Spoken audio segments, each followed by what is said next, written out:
Ang San Carlos City Drug Abuse Council migahin og panahon sa pagpahigayon sa usa ka symposium batok sa binadiling droga ngadto sa mga graduating students sa Don Carlos Ledesma National High School niadtong Setyembre 17 dito mismo sa maong tulunghaan.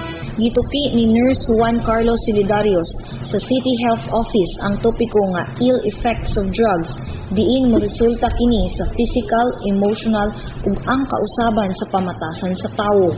Gipaambit usab ni Solidarios ang timailhan nga makita sa taong drug addict sama sa naghingapin nga pagtinguha sa droga, nagsalig physically sa droga ug ang daotang epekto makita gayud sa iyang panglawas. Si SPO1 Joe Raymond Iraula sa PNP maoy misaysay sa Akta Republika 9165 kon Comprehensive Dangerous Drug Act of 2002 ug dakpon ang usa ka tawo kung siya nagkupot og ginadiling droga. Gipakita ni Iraula pinaagi sa PowerPoint presentation ang ilang mga nadaktang suspetsado nga may kalambigitan sa ginadiling droga dinhi sa syudad sa San Carlos sulod sa tuig 2014. Nagdala usab ang PNP sa tinuod nga hitsura sa tanom nga marijuana kon cannabis sativa diin ilang nasikop didto sa Barangay Rizal ning syudad. Gihisgutan ni Romeo sa Avedra sa City Legal Office ang legal matter kabahin sa paghupot, paggamit ug paghibong ni ining ginadiling droga.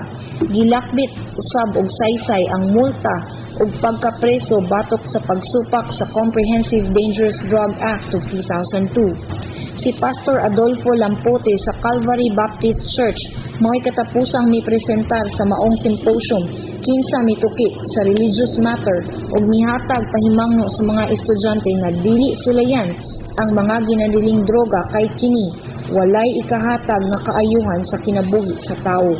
Nitambong usab sa maong programa sila si Punong Barangay Helen Yopano, Kagawad Edgar Bacurnay nga puros taga Barangay Bulwangan ug si Vicky Buteros sa CSWDO.